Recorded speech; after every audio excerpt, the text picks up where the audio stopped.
aku benci sekarang ini. Aku benci melihat dia. Aku benci melihat mereka. Dan aku benci melihat kamu. Begitulah sifat manusia yang sering muncul. Sedikit-sedikit benci. Melihat temannya cantik, menjadi benci. Melihat temannya berhasil, menjadi benci. Melihat temannya pintar dan banyak bergaya, akhirnya juga dia menjadi lebih cantik, lebih benci. Tetapi aku senang.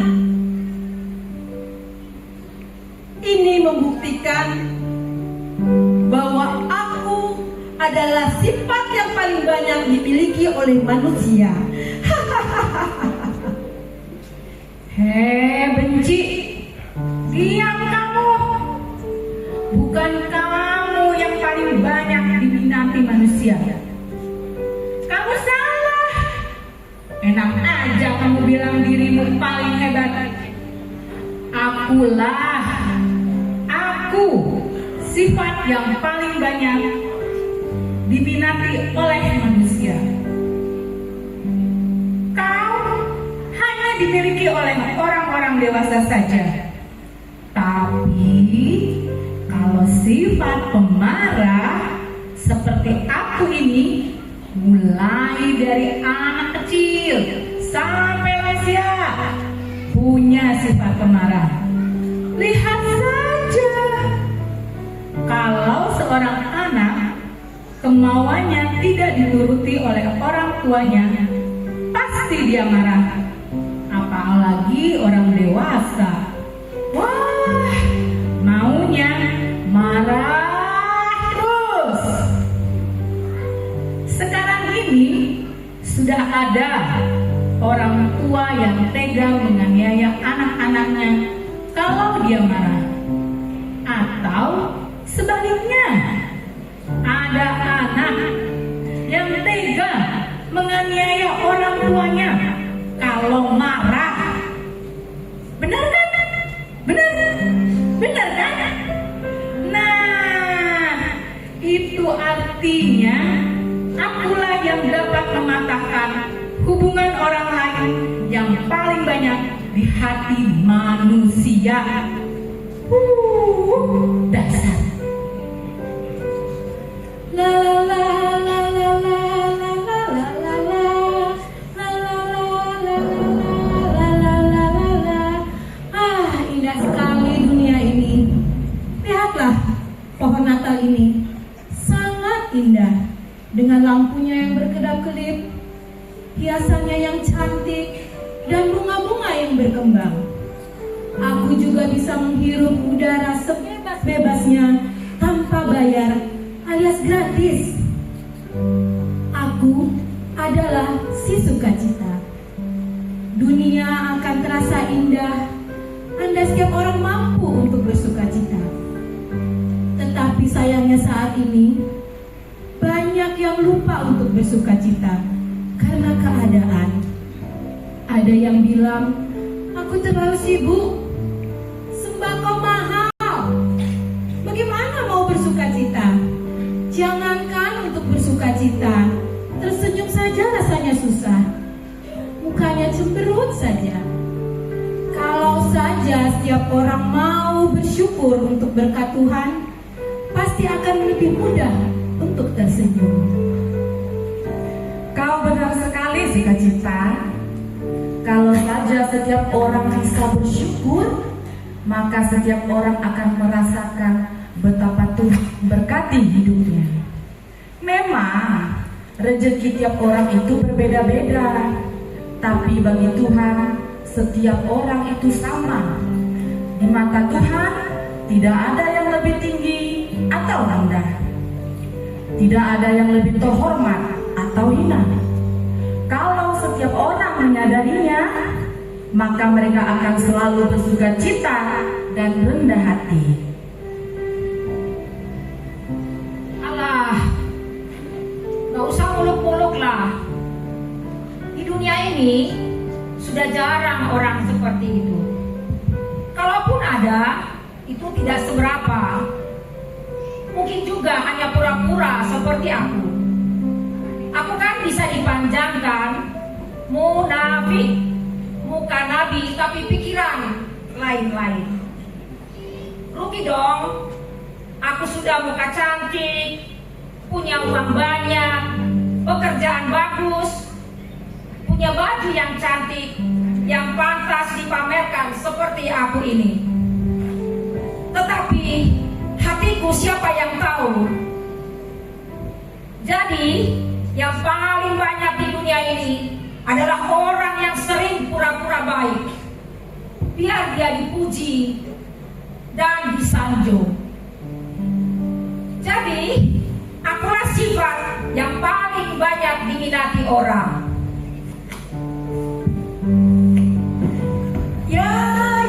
Ya, kau benar, munafik. Manusia sekarang banyak yang munafik, apalagi untuk membela dirinya.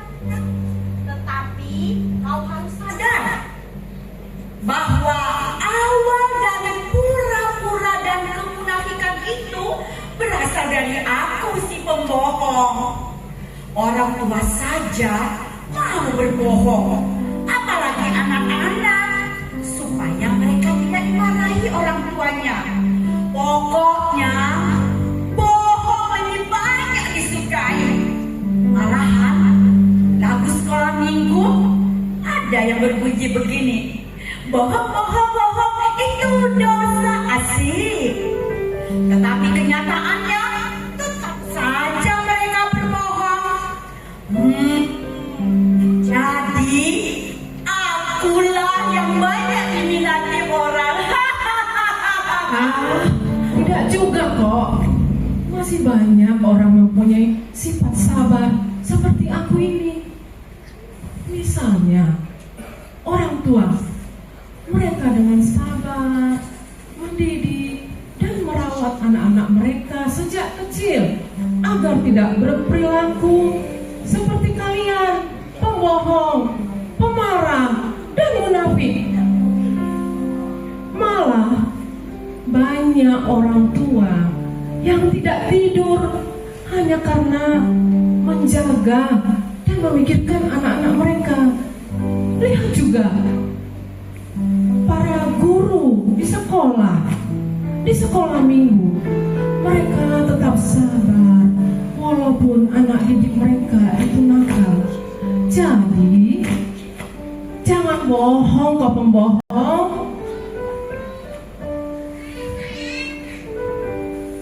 Apa kau bilang? Dasar kau sabar. Berapa banyak orangkah sabar sekarang ini? Bisa dihitung dengan jari tangan. Sesabar-sabarnya mereka pasti akan memaki juga dalam hatinya. Apa benar masih ada orang tua dan guru-guru yang tidak mau memaki juga? Jangan takabur kau.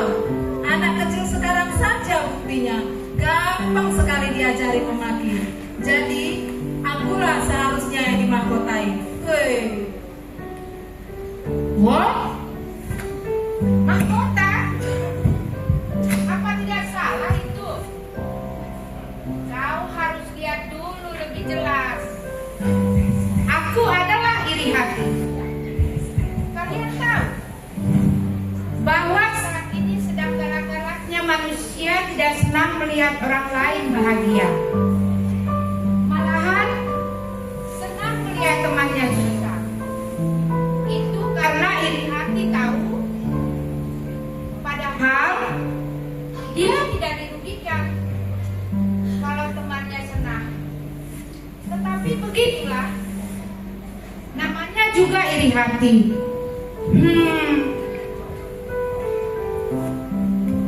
Stop kalian semua. Kalian tidak tahu malu. Semua merasa paling hebat. Kalian harus akui dirimu si pendendam. lihat saja mereka yang sudah saling bermaafan. Tetapi kalau dendam tetap saja ada. Malahan ada kalimat seperti ini. Ya, memang kami sudah saling bermaafan. Tetapi bagaimana ya? Tetap saja aku nggak suka lihat dia. Ya, memang aku belum sepenuhnya berbicara dengan dia. Nah, itu kan sama saja dengan dendam. Jadi, sifat seperti aku juga banyak di dunia ini. Aduh, kalian itu banyak cerita saja. Lihat dulu dong. Aku si putus asa.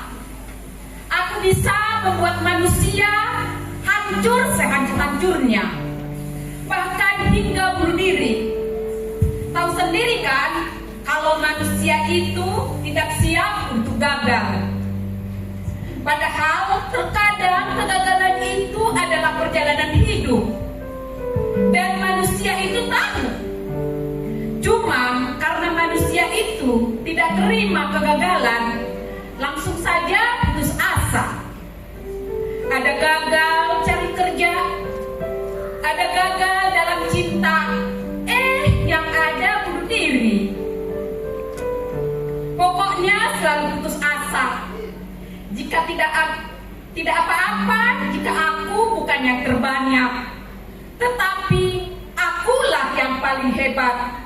Karena pemuka agama kurang peduli dengan iman jemaatnya, maka jadilah manusia itu putus asa.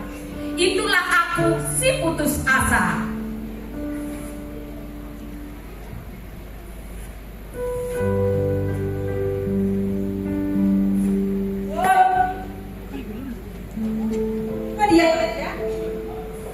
Kamu sendiri, apa yang bisa kamu pamerkan?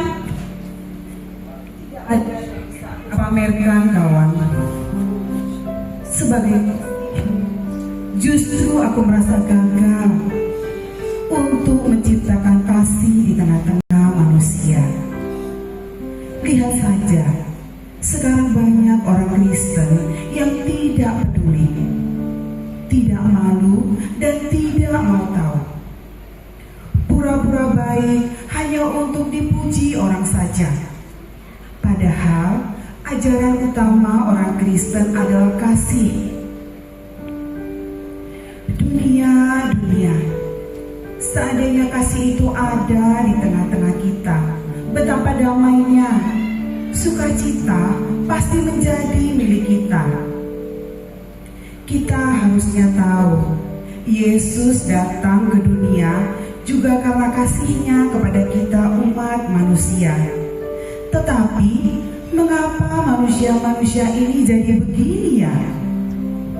Kacau.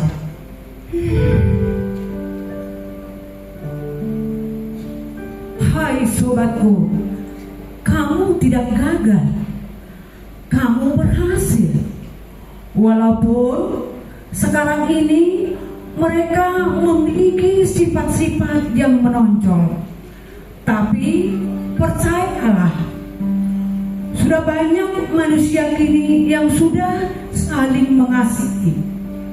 Lihat saja gereja-gereja semakin berkembang, para penatua semakin banyak. Begitu juga pelayanan-pelayanan gereja semakin banyak.